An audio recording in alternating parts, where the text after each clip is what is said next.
Dito lang po yan sa Otuali Family Beach. Ayan, napakagandang beach na ito. Ayan, maligo po sa dagat. Kanya-kanyang style. Napakagandang karagatan. Ayan doon sila. Meron dito.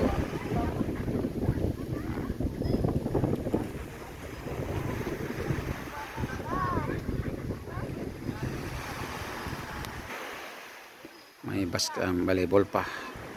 Sa mga babae gusto mag-volleyball, yan, volleyball. Yan, at mura rin ang cottage niya. Tag 150 lang.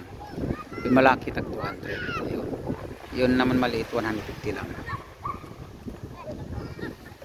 Pinakamurang cottage dito sa Family Otuali Beach. Ay, nagdaya kita.